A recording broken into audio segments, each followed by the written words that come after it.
I guess I'll start. Um, right. Well, it's lovely to have you, Josh. Appreciate you taking the time. Um, I suppose I can start by just asking you from yourself an introduction as to how you got involved in esports, and then going to an org like Excel. I mean, I remember Excel once they started. Oh, God, I think I saw Joe at Am to Pro when I was at a LAN event, and then all of a sudden it blew up into this massive UK big org. It was cool to see, but how did you transition into it, and how did you get into it yourself, getting involved with them? Um, yeah, okay. So, I mean, esports in general. I guess as a kid, not really online stuff, but I used to game a lot. The old Nintendo 64 and the Sega Mega Drive way back in the 90s, right? Pre kind of Pre me. PlayStation, Xbox eras. Um, and so that was always something I enjoyed. It's a passion I had, I guess, a pastime. Especially, I grew up in a very rural area on a farm where, and I'm an only child as well. So, kind of, I guess, I wasn't the type that could just go out in the street and play with mates or anything like that. So, it was an indoor pastime that I enjoyed. That was just something that passed kind of my leisure time. As I got older, I guess I developed a passion for um, trying to get the best out of others, I suppose. I went and did a teaching degree. I did a lot of sports coaching through my kind of teenage years and growing up into my early adult life, kind of football coaching and such. And I started to see, once I kind of got introduced to League of Legends, I started to kind of see how I could kind of merge both and just casual teams that just played for fun. Really, they played like go for lol tournaments on the weekends or whatever. I would just help them out voluntarily. Just kind of watch their games back, listen to their communication, see where I could kind of start to impart what I had as a teacher. I mean, I was nowhere near a teacher at that point, but there was various transferable skills that I could utilize to try and get my point across, as well as start to really understand the game a little bit better. And this is just something that kind of took off, I suppose, as time went on. I realized how much I enjoyed it.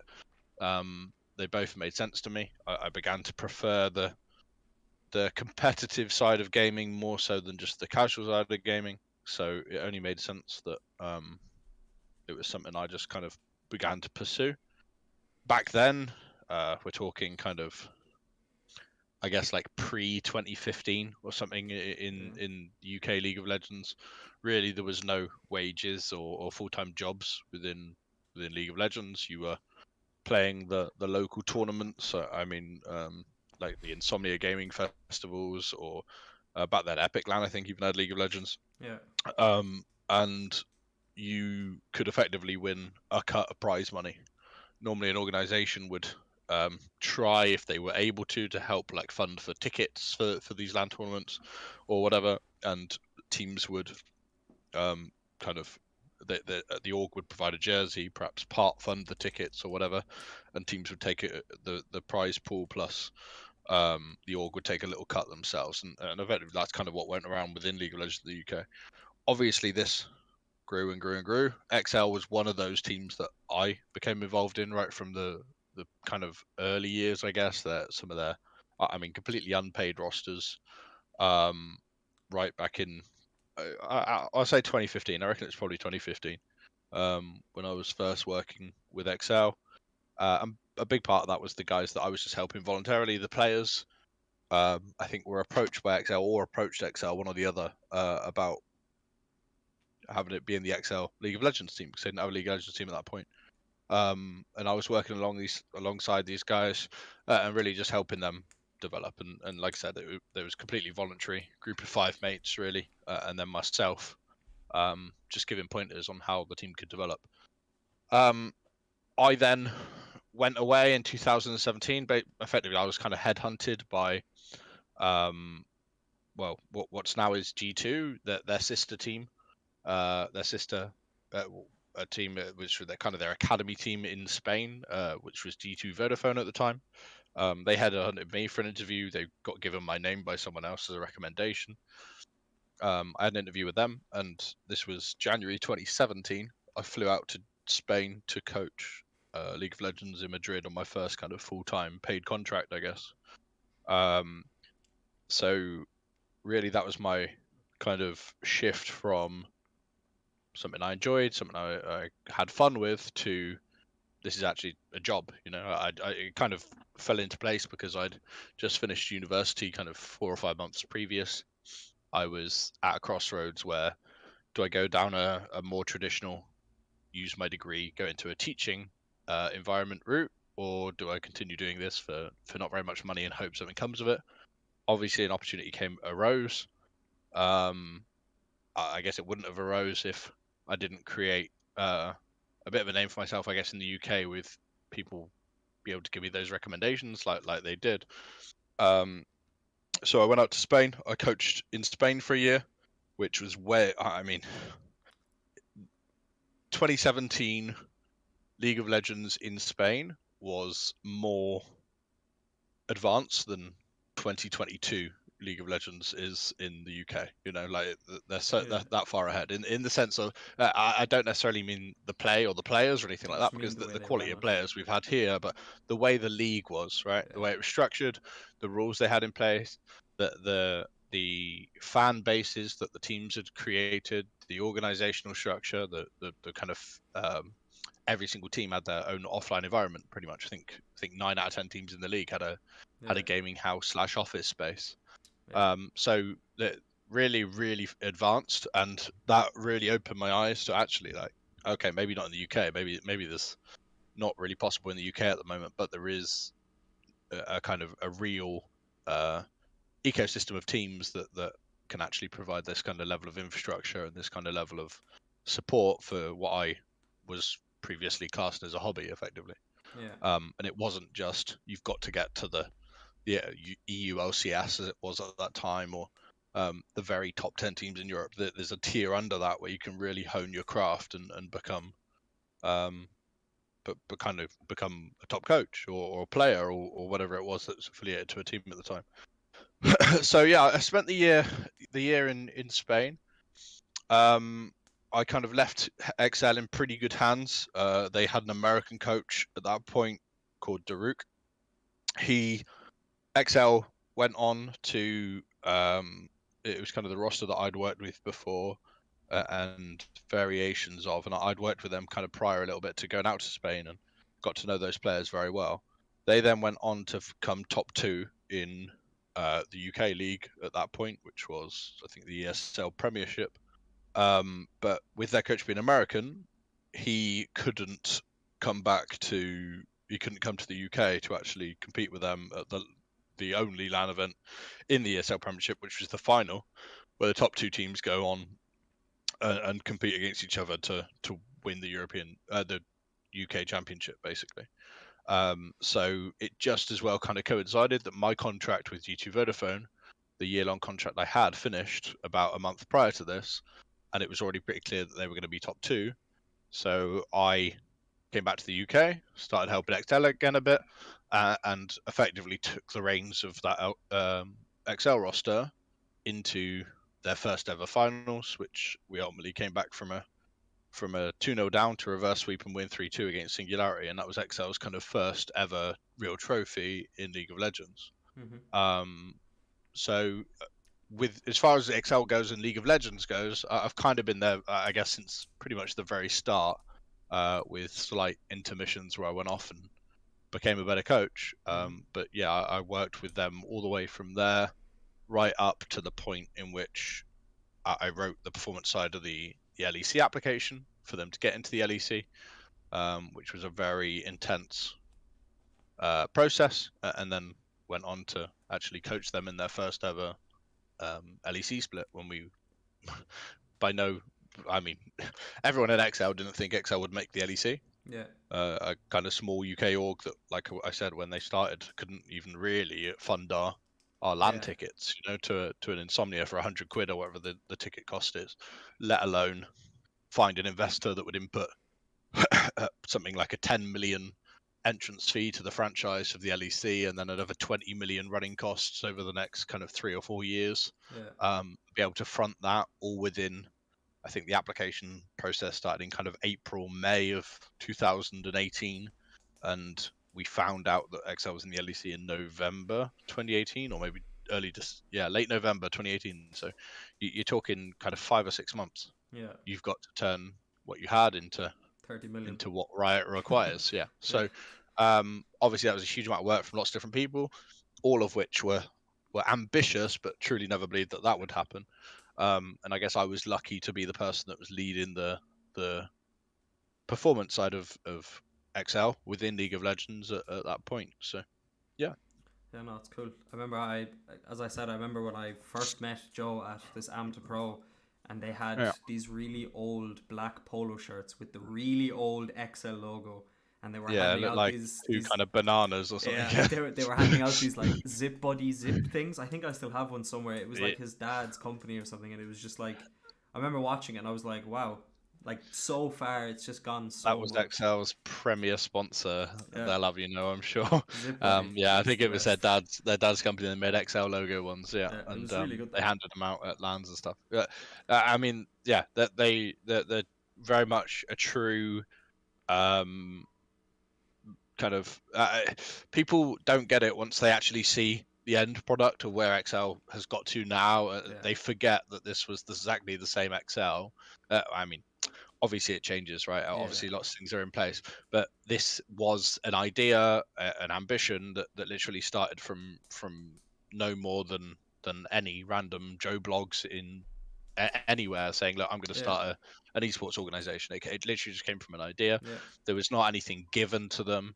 There was, there was not any kind of like I don't know, their dad's a 30 million investor and is just going to be able to do this. And if you don't have one of them, you can't make it. It wasn't like that. It was truly a story of just ambition and I guess pretty business savvy. yeah, Is the other point. They were very very shrewd. I think I was pretty naive when I first started with them, and there were some good players in the UK that we had chances to get from a.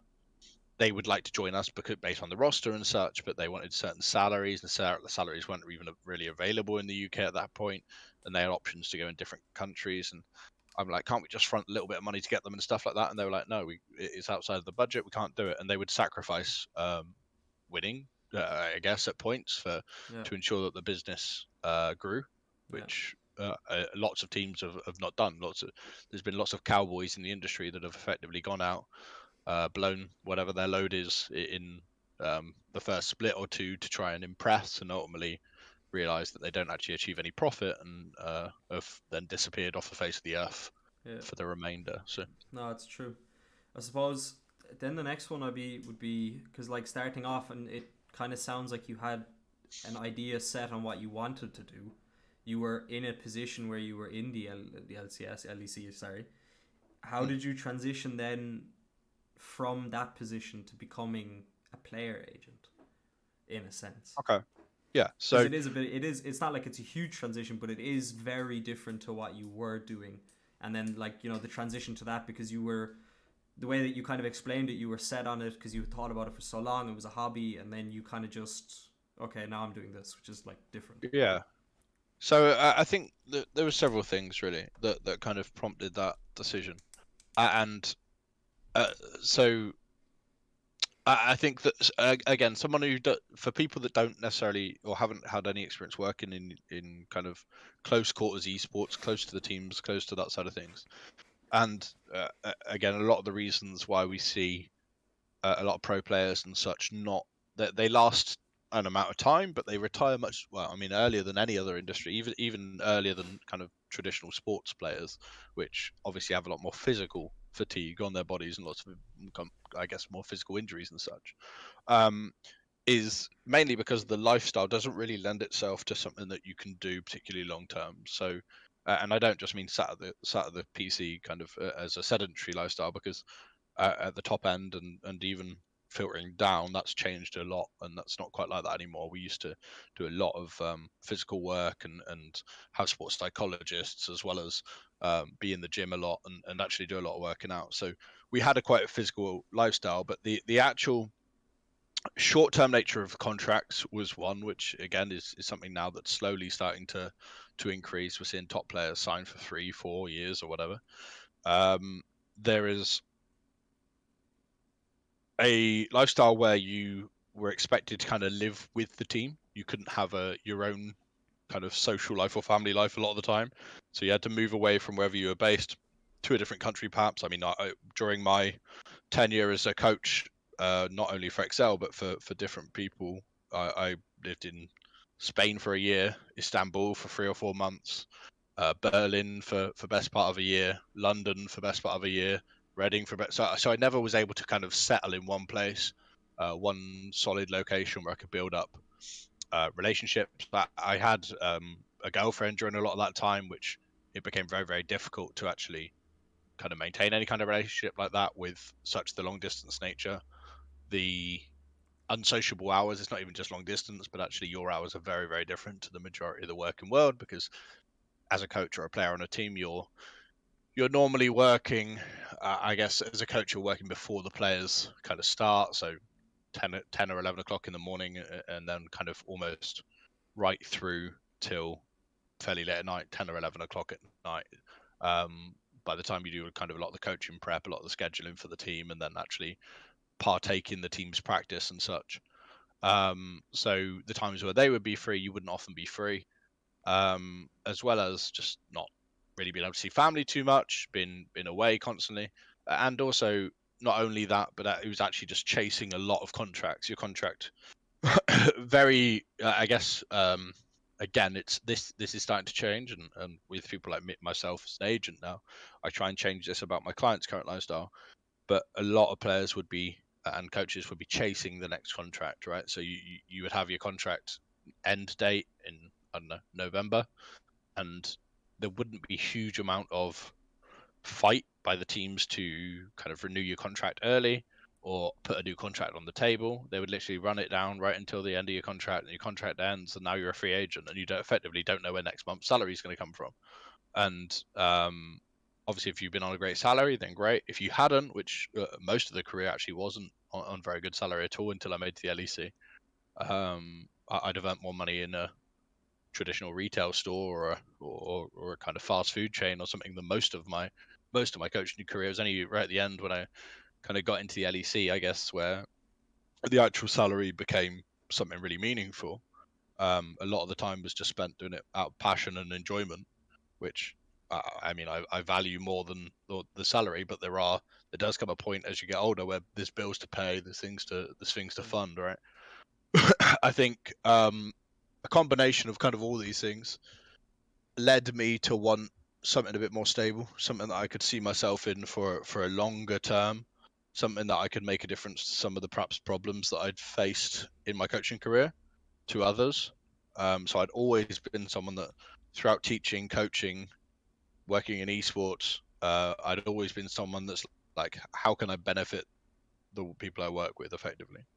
And that itself played very much into the agency route, right? That played very much into I can now choose what clients I work with and have a massive impact on their life or their lifestyle or the next steps for their career. Yeah. And I fully understand what they're going through because I went through it myself. Yeah. No, it's good. It's good that you're able to bring the. I mean, I can never say like. I think everyone who's involved in esports currently or wants to be involved in esports at some stage, it was either console or it was PC or it was something. They've been to an event, they've been on an esports team where they've played for a jersey or they've played for a headset.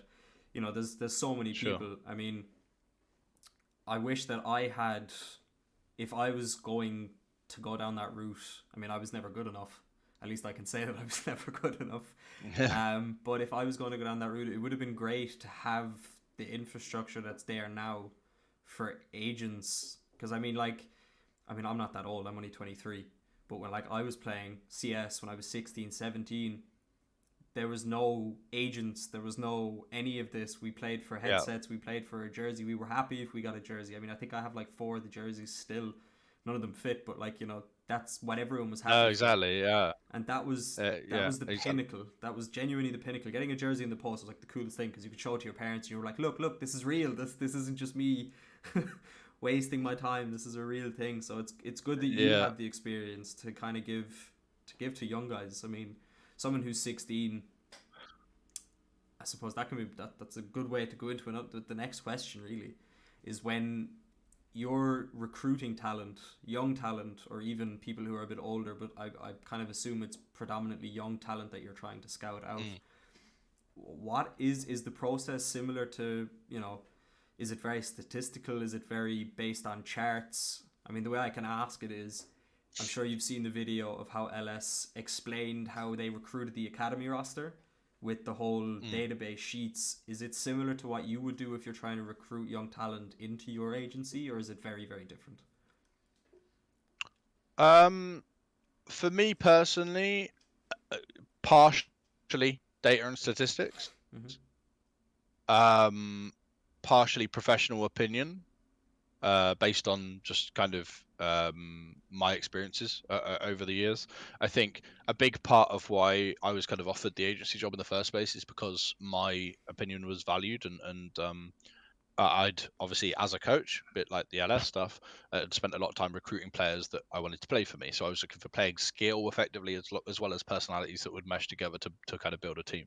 Um, the criteria slightly differs now, but ultimately it's quite the same. I'm looking for players that I feel I don't want anyone to pay an agency that can't get benefit out of having an agent, right? So, and I think most players can if they're in the right position, but so I work. I try to really understand a player, try to get to know a player, try to get to understand the situation. I conduct kind of an interview prior to actually picking up a player, so I get to dig a little bit deeper into how serious they are about kind of taking esports on as a kind of as what they want to do.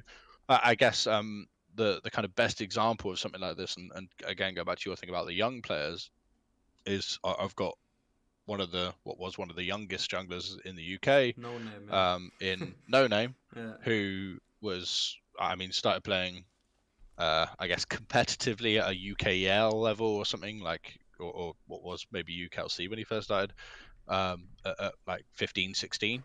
Yeah. And he was, I worked with him loosely as a coach.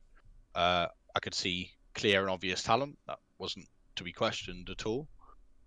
It was just about shaping that talent into something that could grow into a professional player. And he has progressively worked hard. I spoke to him a lot before kind of signing him to the agency. He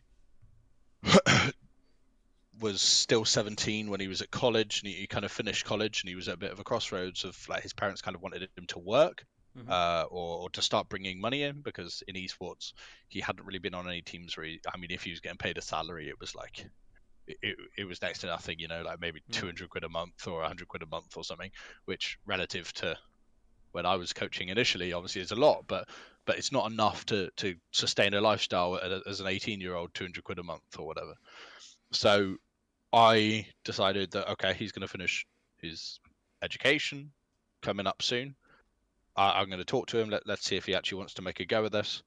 I vowed to work with him. We signed together to work together for that period, and we've now progressively kind of got him on better and better contract each split. That each time his contract's been running up, he's got someone looking for that for him who he believes in, and he knows he's not going to have to chase contract. He's not going to be like to his parents that Mum, after this date, I'm not going to earn any more money because I just don't know where my next contract's coming from. He's got me kind of taking care of that for him, as well as just giving him kind of guiding advice around both his game as a former coach, because I have enough knowledge of the game to be able to guide that, having coached at an LEC level, but also just guidance of how to kind of navigate the industry a little bit better. And he's I mean I spoke with his parents right from the start of when we started working together, made it very clear to them what my intentions were by working with him. um, they also entrusted me, and we worked together since. And yeah, like I say, he's been very progressive in his career, and there's no doubt in my mind that there's no reason why he can't go on and become a top kind of European player. Yeah. Um, and ultimately, that's what I want for all my players. I want to be able to kind of make their ride in esports as smooth as possible, and allow them to continue as smooth kind of as possible, and people do their passion as a career, which ultimately is yeah, what everyone wants, right? Yeah, exactly. No, 100%. I mean, the big one, I remember the big one for me when I was playing, I always say when I was playing, I can never really say that I was amazing at it, but when I was playing, it was always Sure. trying to like explain to my mother at the time, hey, I can play this, and maybe I can Yeah. maybe make a small bit of money. It wasn't anything major, but trying to explain that to her was an absolute chore. I mean, now she's at the stage where like she knows because she sees it, she reads about it. She's like these players in America making this crazy money. There's this Dota 2 tournament where they're winning 32 million at first place and all of this stuff. So it's like she sees it now. But when you're recruiting players, reaching out to players, is a lot of your time still spent explaining to parents that this is a sport now, or has like Um, have like the majority of them gotten to the stage where they kind of understand it as well, or is it still very much I so? think it's still very much in its infancy as far as the mainstream kind of population goes, especially a population over a certain age. Mm-hmm. And I think that will be the case for a very long time. I think even if I was you get kids that are 12, 13, 14, and they say, I want to be a professional footballer.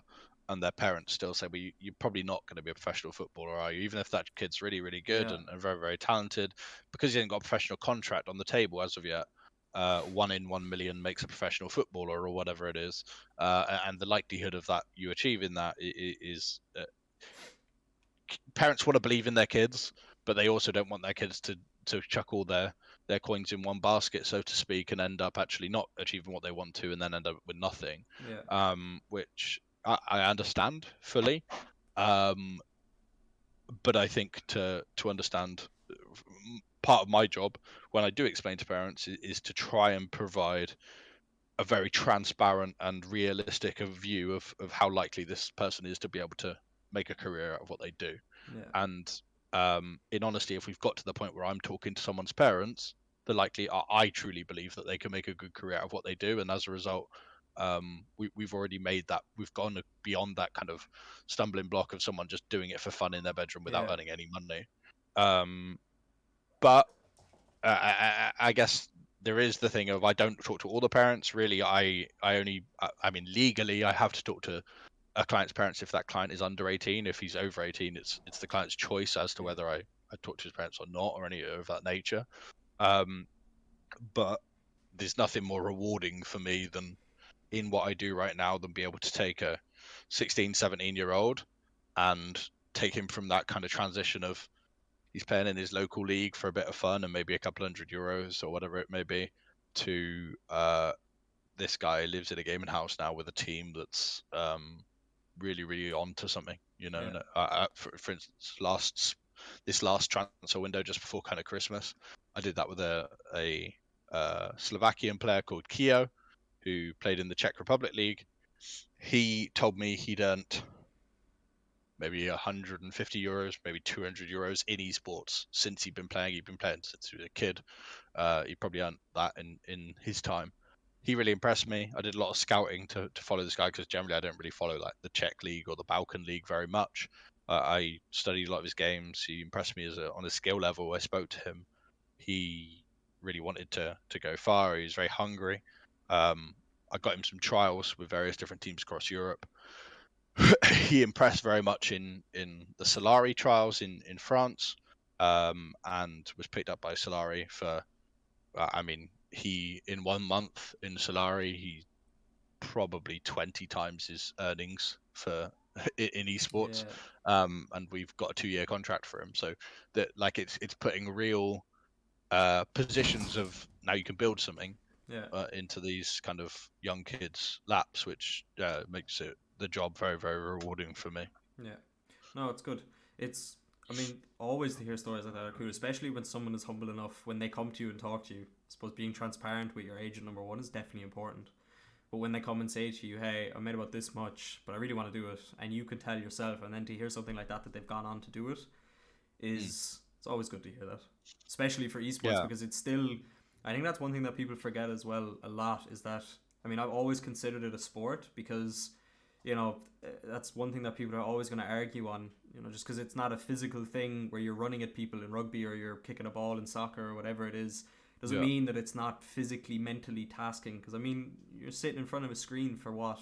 A game of League is 30, 40 minutes, and you're doing Yeah. 3 games, or you could be doing 6, depending. I mean, Yeah, on practice, it's often yeah, in a practice day, it's often six organized games with your team, yeah, as well as whatever solo practice you do on your own to develop your skills. Are often kind of learning different champions and such. So yeah, you're talking probably the best part of 9, 10 hours, 6 days a week, yeah, of kind of concentration.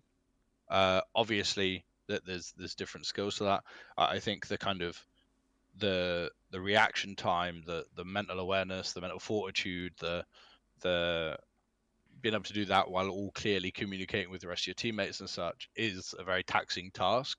And if we could all do it, we'd all be pro, right? So exactly. there's a huge amount of skill involved and there's a huge amount of talent involved. Yes, it's not a cardiovascular fatiguing exercise as kind of some traditional sports, but what's to say that it how do you define what that Exactly. sport is, you know? Like, I It's mean, exactly Formula what it One, is. is Formula One a sport? Is Yeah, is darts a sport? I don't know, you know. I yeah, mean, what categorizes those? What I do know is that the competition at the top end is extremely fierce and very, very, very hard to get into. It takes a very skilled individual to be able to get there, as well as to be able to create a career out of that is very, very. It takes a lot of mental fortitude and kind of a skill that is hugely valuable, which is kind of being able to face adversity constantly and overcome that. And yeah, yeah, all of those things make top kind of performers in whatever they do. yeah. No, definitely, 100%. Um, One that I've kind of been really interested to hear is because I see it a lot. I mean, I'm not that active on Twitter or anything, but I see it and I have seen it recently. From CS:GO to Valorant to Dota, from everything. There's a lot of these so-called agents. I can only say it with parentheses, and agencies that are recently popping up. I mean, there is only a few professional registered companies and Mm. businesses, people that are agents that can call themselves player agents. But recently, I think it's again goes back to the thing that esports is very young still. Yes, it's been around for a long time since back in Quake, but it's only recently been professional and now being regulated.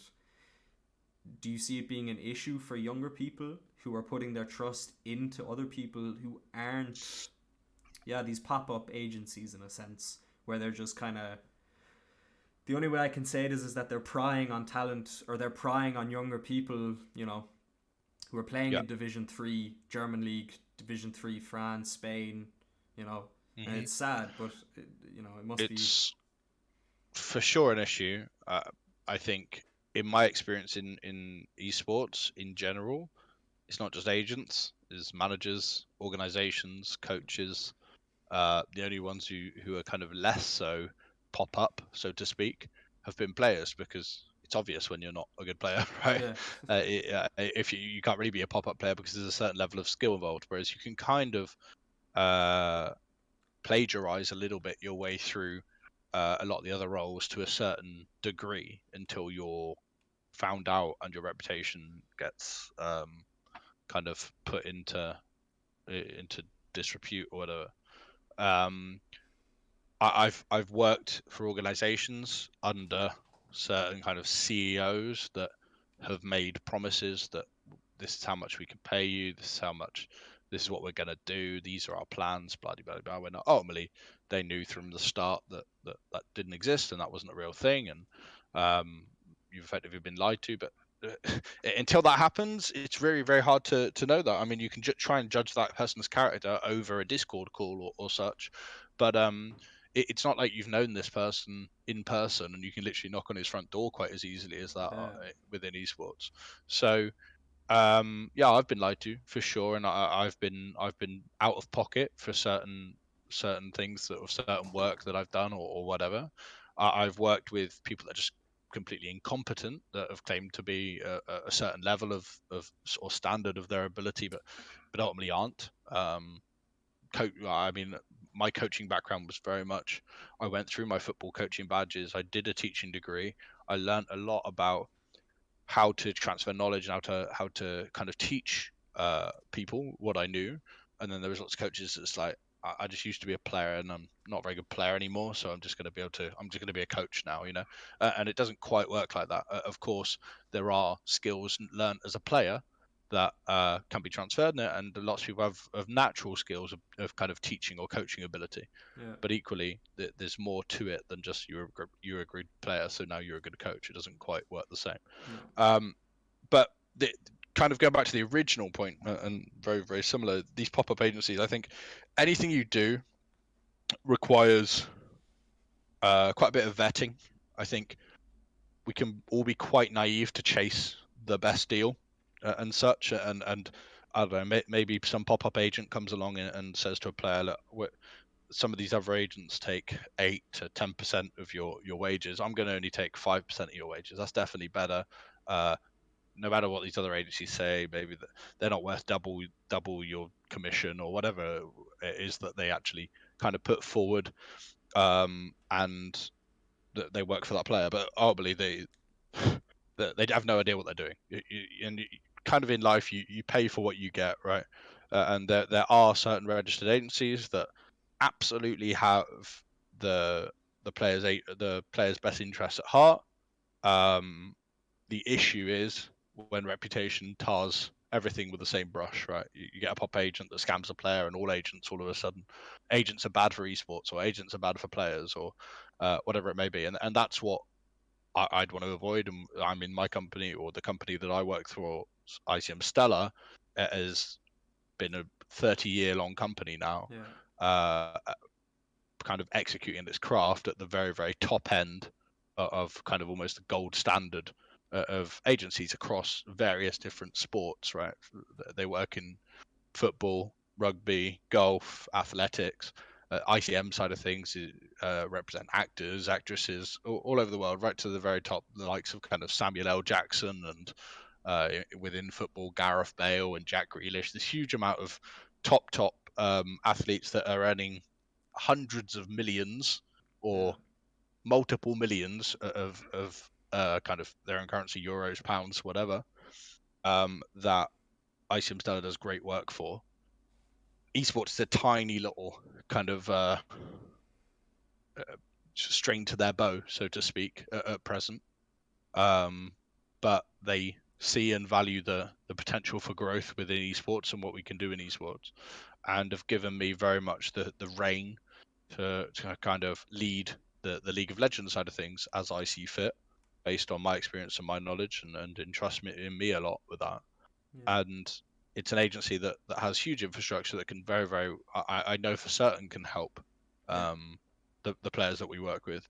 And if it couldn't, quite honestly, I would, if I kind of saw what ICM Stellar would offer, and as someone who cares about the players and such, didn't think that would actually be beneficial or help the players, I wouldn't work for them, and I would actually be like, look, I don't think what you can offer really would benefit people in esports at present.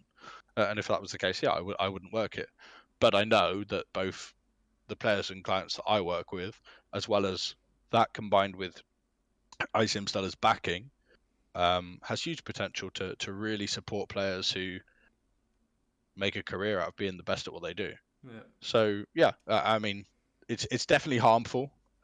This kind of agency, these pop-up agents that are not agents effectively, they're just someone Yeah. calling themselves something. And I think as time goes on, we need to regulate better who works in what roles and who can call themselves what within the industry. Yeah. How we do that, I'm not too sure. There's a lot of people that are opposed to qualification. I see people, because often the time that the person who creates, or the company that creates the esports qualification uh, gets kind of cross-examined a lot of the time, and are not deemed qualified to be able to create that qualification, and then that gets cross-examined by someone, or whatever. Yeah. I think people are scared that it will put them out of a job by not having that qualification and such. So there's a lot of face. I don't think you need a qualification for it, but you need to display a set level of competence to be able to perform the roles that you're saying that you're qualified for. But I'm not sure how we regulate that in the long term for the benefit of the industry. People get weeded out as time goes on, when they just display their incompetence because it's impossible to hide for too long. But Yeah. right through the kind of core or the foundation of esports, there has been people in positions of management or people in positions of coaching that's just someone's mate, and they're their mate because one of the players on the team wants his mate to be there with him and earn a bit of money. And that happens, and still to an extent happens. Yeah. But yeah, it's when a whole industry or a whole sector of that industry gets tarnished with the same brush, which is when damage gets done effectively. Yeah. No, definitely. I mean, as I said, I see it a lot. I'm not that active when on Twitter or anything like that, but I see it every once in a while, and it's kind of always linked on like my news feed with like Prime League or like Division 3 Prime League, and it always seems like they're kind of like, yeah, that's probably where you will find most of the talent in Division 3, Division 2s, maybe Division 1s as well, and then you see them all it's just weird. It's strange to see it because I thought that had kind of gone away a bit from when I was playing, and might have improved a bit, but I guess you'll always have cowboys the same as guys who say that they're builders and they just aren't builders. They end up destroying your gaff because they can't actually do it. They bodge it with cheap materials Yeah. or shoddy workmanship, It's just the way and it you is, I don't suppose. realize until your drain pipes are leaking 2 weeks down the road that actually, okay, I paid a bit cheaper for this service, but it's not worth it because I'm now going to I'm going to need someone proper in to deal with this and rectify the problem. And there is always quite likely going to be some of that to an extent. I think we could very easily publicly kind of shame the poor work of people to the point where they are out of work. And I think that it is something that needs doing, but I think equally the best way to do it is actually praise when praise when something is a great service or of great benefit, great coaches, great managers, great organizations to work for, and then have players strive to know it's very public, it's very obvious. If you want an agent, these are the gold standard of agencies, or if you want to work for the best organizations, the best teams that really look after their players and turn their players into something much better than when they joined, these are the orgs you want to strive to try and to get into. And for me, that's probably the best approach to kind of create, like, separating the kind of cream from the crop, I suppose. Yeah, no, definitely. No, 100%. I suppose the only last question I have is your opinion on how the EU scene has grown, how it is now, and then a big question, which is an interesting one for me: what way the contracts are looking? How healthy are they for like the younger guys? As you said, they are getting better. Is there a massive improvement to what it was before? Because I mean, I think I remember my contract where I got a jersey. It was a page long, and it said I would play 2 practices a week or something, and it was like I was like 16. No parents signed for me. It wasn't even a contract. It was just like some other guy who was 18. That was what it was. So I'm assuming they're a bit better now. I hope. Yeah, I mean, in honesty, that even varies. I have contracts that basically, so obviously the way we work is that I try and drum up interest from my clients from organizations that I would like them to get into. We get to a point where an org is interested and we're interested in that org. I discuss with the organization about what a deal would look like for my client, what I think they're worth, what blah blah blah, what we're looking for, what the player is looking for, so on. Then I receive a draft contract a lot of the time. I look through that draft. These drafts can vary anything from very, very professional. We're pretty much read through it, very, very happy, ready to sign, to the point where I would never let my client sign whatever you've just sent me. I've had multiple like, I don't know. It's effectively been copy and paste for someone else. It's got like an old name on it, or but like the wrong salary, even though we've just agreed the salary like 2 days previous or 24 hours. It's got someone else's salary on it. I mean, I've had very shoddy workmanship sent to me like that. I think an awareness has grown. I think what happened before, there were certain standards that were just accepted by players and people that would sign these contracts because they just wanted to play esports as a career, and kind of, as long as the salary matched what they said would be okay, and the term of the contract matched what they said would be okay, they just signed without almost reading any of the other 8 pages or whatever it was. And within those pages there are very clear, obvious clauses that need thorough examination from someone who knows what they're looking at if you want to ensure that your career is that the contract is fair and balanced from a team and player side, right? I don't want my players to get contracts that are just like completely biased, but that very, very rarely ever happens in anything. A lot of the time, especially players without agents, their contracts are so team biased, it's unbelievable. Yeah. So stuff like the team can terminate this contract without compensation at 5 days notice or Yeah. something. So Okay. the player is committed to a 2-year deal. So that in the negotiations, the player has spoken with the manager or whatever, and he said, "I want this amount of money," and the team agrees on X amount of money for X amount of time. So they signed a 2-year deal for X amount of money a month. Then at any point during any of that time, the team's like, you're not playing very well. Sorry, your contract means absolutely nothing. We're going to give you 5 days notice and you have to find a new team. But if the player wants that same right and the player wants to leave, they can't. Yeah. They're Okay. jailed. They're effectively they have to see out the remainder of the 2 years in Yeah. an organization that they're unhappy with. So stuff like that is what I mean by complete team bias over player bias. Yeah. So what I have within my team, within my kind of remit, is that I try to protect my players from stuff like that. Effectively, there's tens of different things within contracts like that I kind of basically negotiate out of deals to ensure that my players don't have that kind of thing. Whether that's I can't always get rid of the team having the right to terminate a contract, but I can ensure that they get a level of compensation that if a team terminates that they're going to have enough income still for me to be able to find them a new team Yeah. while they've still got income coming in. Or uh, I've had various contracts that I've had signed where a player is playing for an academy or a coach is coaching an academy, and there's an agreement in that contract that the player or the coach will be promoted to the main team after a certain period of time, which is fine. But those kind of clauses are never really 100% like bulletproof. They're Yeah. never like there's always a way the team can kind of go around it and say, uh, actually you're not really good enough to step up to the main team, blah blah blah blah. Yeah. So in contracts like that, I've negotiated deals such as my player, if the team chooses not to promote that player to the main team, my player has the full right to be able to explore his options and look for another team, and I can do that on his behalf. So Yeah. the protection for players effectively is more prevalent, but definitely more prevalent in players with agents, and that's why I urge anyone who's having a career out of this. You're even seeing deals like we'll talk about Reckless, right?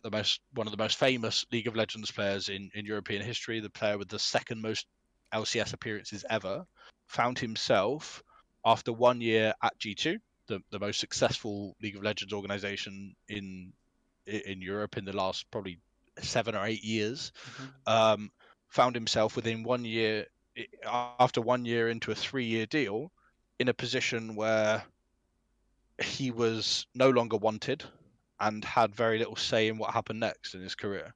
Mm-hmm. And this is someone who you would think have everything like that covered because he's one of the most famous and most highest earning players in all of Europe. And has been to Worlds multiple times, World semi-finals, so on and so forth, and still was in a position where the contract was, he effectively fell into a position where he didn't have an agent and he had he'd signed a contract which I'm sure the terms on that contract for him personally, his salary, his living conditions and such were very good, but the team had full control over what happened and where he went next and how Yeah. much the team demanded for how much his team demanded for him as a transfer and so on and so forth. And I think in honesty G2 were probably pretty fair with letting him out of that contract, but nevertheless they were well within their right because of the contract that he'd signed to be as harsh to him as they wanted to. They could have just effectively, although it wouldn't have made business sense, they could have almost held him hostage to the contract and just kept him not playing for the Yeah. next 2 years if they wanted to, Yeah. and Exactly. kept him on the bench for probably half salary or something of that description. Yeah. So yeah, I mean it's something that's definitely needed. I think for anyone who's aspiring to be a pro. taking an agent taking a small percentage of your salary or whatever protects you from a huge amount of trouble for a long time of foreseeable if that agent is actually good. I think good agents are worth their weight in gold. I myself have been an agent now for like 1 year.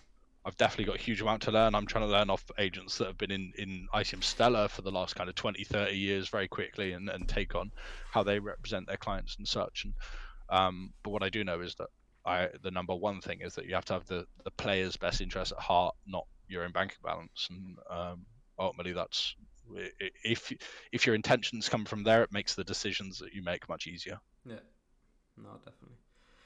No, I mean, it's all good. I mean, yeah, I mean, someone like, as you said, if someone like Reckless is getting caught on something like that, I mean, he wanted out, and he's in a position, like you said, then it can happen to absolutely anyone. It can happen to any me. player.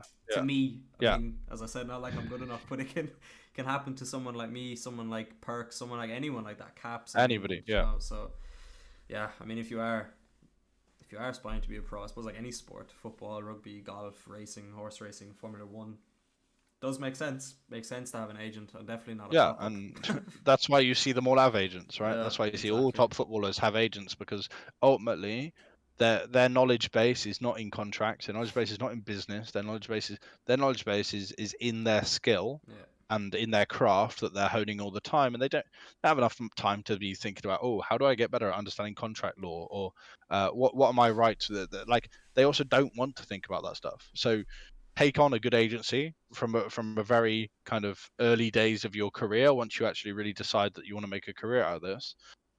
If the agency is, obviously it's got to be a kind of, it's a two-way relationship, right, where the agency wants to work with you and you want to work with them. But if you're proving that you're good enough, agencies will want to work with you.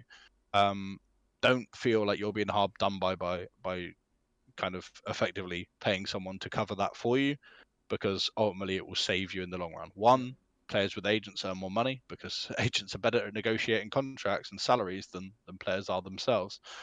So regardless of whether you're paying your agent some money, you are earning more money yourself having an agent than not.